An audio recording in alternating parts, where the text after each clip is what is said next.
Holla ballers, what's going on? It's Preacher. And we do some Resto Druid, made a big return in 5.4, and he's smashing faces. Absolutely smashing faces. As soon as we're in a raid environment where absorbs aren't dominating, as we've seen a lot of LFR and all that kind of stuff, and we actually have health to heal, right? That is one of the big problems that have plagued Resto Druids in more comfortable content, and as the other absorbers got more powerful, as we started to see a big dip in Resto Druids. But let me tell you, if you want a nice relaxing class that puts in work and can do some spectacular things, it's got to be the Resto Druid. It has to be. And we saw some big changes in 5.4, so we're going to go through the whole Monty, then we're going to show you how to play it, and I'm doing a separate video on the gameplay demonstrating all the good things I'm going to talk about today. So let's first look at the talents.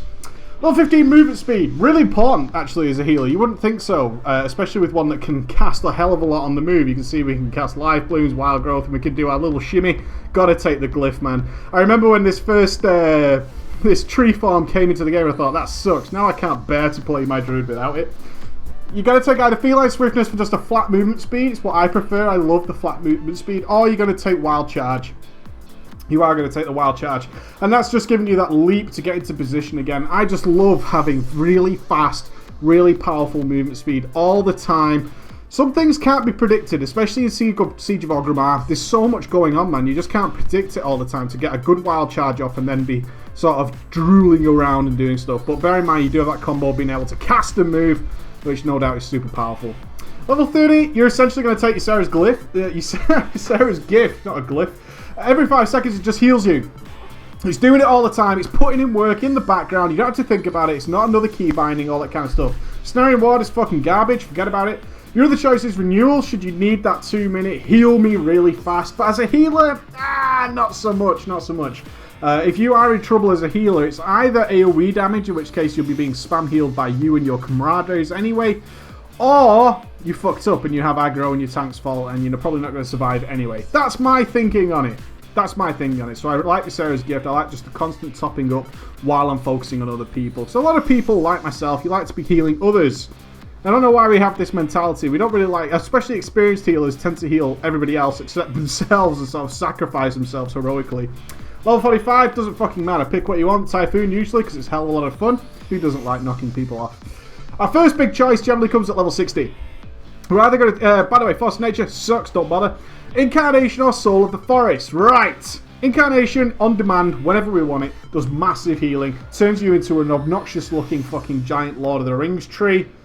I don't like Incarnation, I'm just going to flat out say it, because most fights that I encounter and most things that I do on my Resto Druid aren't like 3-minute gaps between when I need Incarnation, and that's my thinking on it. However, Incarnation is controlled, it makes you super awesome for this period of time. You get 30 seconds of God mode, 3 minutes later you can do it again. It's that 3-minute cooldown I particularly don't like, and a lot of people love it and swear by it. They will always have Incarnation. I see lots of other Resto Druids rolling with Incarnation. Not for me though. I actually really enjoy Soul of the Forest, which comes with its own problems. Simple thing, you gain 100% haste for your next spell when you cast Swift Mend. If you take Soul of the Forest, you need to be fully aware that you have Soul of the Forest to get the benefit of it. Soul of the Forest mainly affects 3 very important spells: Wild Growth, Rejuvenation, and Tranquility. Okay, so I'm going to use a Tranquility now, and then it's 3 minutes later, I'm sure we'll still be doing the video, is that I can show you. So you got a 7.5 second cast on that Tranquility, does a ton of healing, everything's fantastic. The 100% extra haste, guys, is immense. Totally immense. Soul of the Forest, Wild Growth, and Rejuve are incredibly fast healing for dealing with those big bursty moments that come all the goddamn time when we're healing in raids, don't they? We have these moments where suddenly loads of people have taken damage. A good healer knows when these things are coming, and he's always thinking about those things coming. As such, Soul of the Forest allows us to take care of nearly all of them. Now the problem comes in is in our gameplay, where we're trying to do things like keep Wild Growth and Swift Mend on cooldown. They don't exactly line up nicely. That's the problem. So you'll run into these situations where either your Rejuve's fallen off and you can't Swift Mend it, so you'll be doing things like Rejuving just to cast that, or you'll have to delay your Wild Growth or delay your Swift Mend by a couple of seconds just to make sure you can abuse the Soul of the Forest, okay? So If you're Johnny on the spot and really tidy with keeping your Wild Growth on cooldown and your Swiftmend on cooldown, Soul of the Forest is going to actually end up being a little bit of a problem because you're going to end up doing stupid things like Soul of the Forest Nourish. Who gives a shit about a Soul of the Forest 31k heal? What we want is a Soul of the Forest Wild Growth healing for hundreds of thousands, or a Soul of the Forest Rejuvenation on our tank, giving him massive amounts of rejuve uptime, okay? I love Soul of the Forest, but you've got to be prepared to make use of it. If you're not in that position, don't bother. Ursol's Vortex, or level 75, is just what it is. Do what you want with it. It's not going to make a difference to your healing. At level 90, you've got really two choices here. Dreamer Scenarios is increasing your wrath damage and so on and so forth. Depends on the fight. Obviously, as with all talents, depends on the fight. You're generally going to be picking either Nature's Vigil or Heart of the Wild. Both are super impressive. Heart of the Wild, I tend to prefer again. It's that constant boost to everything that we do. Absolutely love that. I really love the constant boost. We get stamina, agility, and intellect 6% at all times. When activated, all healing done and dramatically improves. You know what I mean? It increases all healing done, dramatically improves the druid's ability. It's such an awesome ability. 6-minute cooldown, indeed. Alright, 6-minute cooldown. What we're really after is that big 6% extra intellect and all that kind of stuff. Just passively doing work, putting in business. Nature's Vigil, much shorter cooldown. Increases all damage and healing done by 12%. Picking either one isn't going to make you a massive scrub. Just going to point that out there. Does not make you a massive scrub. Pick whatever you want.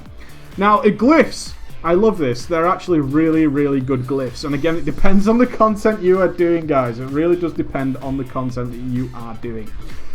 First and foremost, I really like the Glyph of Healing Touch. When you cast the Healing Touch, the cooldown on your Nature's Swiftness is reduced by 3 seconds. Okay, so we will be casting a couple of Healing Touches here and there. Healing Touch is such a great spell, okay? 3-second cast. Boom, 80k healing. Nothing to be complaining about, okay? I like our Healing Touch, especially as our gear gets a little bit better. We're going to be in good times. I just want to show you this Soul of the Forest Tranquility. So I'm just going to pop my Swiftmend, gain the Soul of the Forest and Tranquility. 3.7 seconds down from 7.5. That is just huge. It's so much healing, guys. It is so much healing. That's the power of the Soul of the Forest when mixed with those kind of spells. Glyph of Efflorescence. This is kind of a must, and it's a combo with the Glyph of Sprouting Mushrooms. This is the biggest change in 5.4, and it's huge. Now when we use our Wild Mushroom, we actually get the circle like we do with Healing Rain, so on and so forth, and we could drop it, and now our Efflorescence is permanent. This is amazing. So you'll need the Glyph of Efflorescence, so it no longer comes from Swiftmend, and the Glyph of Sprouting Mushrooms, so we can place it wherever we want. It doesn't cost a goddamn thing, and you're going to find out that Efflorescence is just so much healing. Let's see if I can go back a fight. Oh, Lei Shen. I just did Lei Shen for a video for you guys. If I look at my healing on there, boom. You can see my Efflorescence there counted for number 2 and 7 million healing I got from my Efflorescence just being down there. One thing to remember though is this does replace your Wild Mushroom, but it does not replace your Wild Mushroom Bloom. You can still bloom this son of a bitch, and it heals for a ton. Your Bloom still works. It does consume it. You have to redrop it again. But now we have this wonderful opportunity to be positioning our Efflorescence wherever we want, on the melee, on the tank, on the ranged. Such an important glyph, guys. This is a must. I want to point out it is an absolute must. These two glyphs right here are a total must if you're playing a Resto Druid.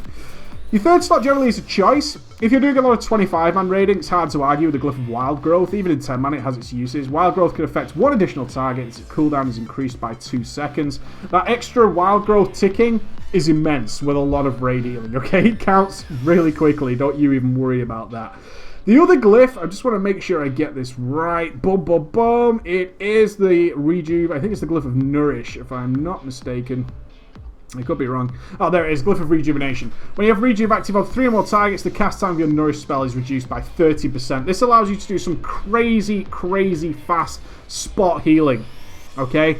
As you get more higher in gear, you're going to be spamming a lot more Rejuve, getting those Rejuves ticking, especially when you've got a high amount of haste, so they're getting the extra ticks. That's going to come in really handy. And in general, you're going to be swapping either the Glyph of Wild Growth or Glyph of Rejuve or your Glyph of Healing Touch, depending on what you're going to be doing. Alright, it's as simple as that. The real musts are the Glyph of Efflorescence and the Glyph of all of the Sprouting Shroomy, because we want this. This is just amazing. Let's go to our gearing. Now, a lot of you have actually emailed me about Resto Druid gearing because you're inspecting people, you're armoring people. I've got to say, guys, I've got to remind you every time, do not base everything off what you armory of the top players. They are constantly swapping things around depending on what the fight's needing. They do not give a damn about re-gemming, re-glyphing, re-swapping talents on a fight-per-fight basis, especially during progress.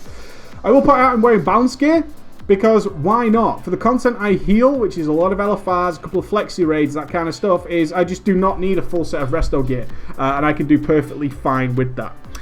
The reason I say careful with your armoring is you'll find that Resto Druids have an absolute mishmash of gemming. You'll see mastery gems, you'll see haste gems, and you're thinking to yourself, what the fuck is going on? The problem is haste. Haste is tricky because haste gives us extra ticks at certain breakpoints. What are breakpoints? Haste gives us extra ticks of spells like Rejuve once we reach certain haste breakpoints. And every bit of haste in between those breakpoints is useless. Okay, it's essentially not useful at all. So what you'll find is around 3000 haste, I get an extra tick of my Rejuve. But I don't get another tick of that until I hit like 7000 haste. As such, you'll see people doing things like gemming haste gems and then gemming pure mastery gems and so on and so forth, okay? What I can tell you is know your haste breakpoints. Get an add-on like Reforge Light, like this here. I've done a video of it on my channel. You'll go into your presets and you can see you've got Restoration here with 665 2 haste and Restoration with 304 3 haste. And that's working out based on what your gear is. So the higher your gear, the better it is. So you can see on here, I can get more ticks of my spells at 6652 haste, but nothing in between is going to give me that bonus. So you have to be careful. Gemming just pure haste is going to be a bad thing because you could end up with just below 6k haste. You're not going to have a very good time doing that, okay? You're not going to get the benefit of that. In between those haste breakpoints, you want to be gemming as much mastery and intellect as possible. Okay, really as simple as that. As much mastery and intellect as possible, and just have a good old time with it. And just be aware of how much haste your character has. Simple as that. Really is as simple as that, okay? Get a Reforge add-on. It's going to make your life 10 times easier. Of course, you should be wearing Spirit Leather. Spirit. I'm going to do a separate video on Spirit. A lot of people are confused by Spirit. As much as you need is the simple answer. As much as you need. If you're not going out of mana, then you've got enough Spirit. Simple as that. Or you can afford to spam a lot more things like Rejuve. Let's talk about healing in general. First and foremost, you're going to get your life blooms up on your tank. Have some sort of add-on like grid or whatever that shows you who has aggro. A lot of tank swaps going on. If you're doing a lot of LFR, a lot of taunt happy tanks, you'll be swapping life blooms a hell of a lot, okay? So make sure that you've got your life blooms up as much as possible. They proc things like clear casting. So fantastic, guys. You want your life blooms constantly ticking. You can refresh them with Nourish. And that's also going to give you Harmony, okay? You want 100% uptime on Harmony. That increases all your hot heals. But don't be afraid that if your life bloom is about to expire, have no fear in going ahead and just casting life bloom to refresh it. When it comes to your clear casting, you're either going to use it on regrowth or you're going to use it on your healing touch. Generally, the go-to spell is regrowth. Regrowth very costly, but it does add an extra hot, okay? It does add an extra hot for a little bit amount of time. It's very quick, so you can get back to your standard rotation, and you can see the importance of keeping your life blooms ticking. Lots of clear casting procs, lots of free spells, lots of free healing. Other than that, life blooms up on the tanks at all times. Harmony up at all times. Efflorescence up at all times. Now, in between time, you're generally going to keep a Rejuve on your tank in the early days. You want to, in between, keep your Swift Mend and your Wild Growth on cooldown, okay? So, let me get into combat here. Get yourself some Tell Me Whens set up like this. So you've got things like your Innovate, your Iron Bark, which is going to be wonderful for your tanks when they need it. But you want to be aware of when your Wild Growth is off cooldown and your Swift Mend is off cooldown, okay? So you can get rid of those spells. Always taking into account that Soul of the Forest should you have taken it. A couple of other spells I really want to talk about that get underused is Nature Swiftness. Nature Swiftness has such a short cooldown. It's just 1 minute, okay? It's just a 1 minute cooldown. It's not something you should be keeping on cooldown.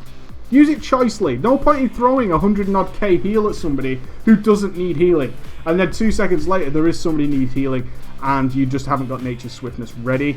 That's not the best situation to be in. Just be aware that you have this. The other spell that is so fucking cool, guys, is Genesis. So few people take advantage of how powerful Genesis is. Genesis targets all party or raid members within 60 yards and accelerates the caster's Rejuve effects, causing them to heal and expire at 400% of their normal rate. If your raid is on its arse and you have been spamming Rejuves like an absolute gangster, popping Genesis gives so much healing. It's crazy how much healing that thing gives out. Genesis is a great spell if you are of the opinion of Rejuve spamming. There's a whole video I've done on gameplay. You should check that on my channel as well, which is me talking about it and showing all these things in action. But for your basics, guys, 3-stack Life Bloom, okay? Swift Mend on cooldown. Harmony up 100% of the time. Efflorescence up 100% of the time. And Wild Growth on cooldown, okay? Really that easy. Use Renovate as and when needed. Keep your Iron Bark ready. Try and use your Clear Casting on Regrowth or Healing Touch, and remember, you have Nature's Swiftness. It does a lot. 120k heals, instant, free, happy days. Alright guys, go check the gameplay video. That's me done. I'll see you tomorrow. Bye guys.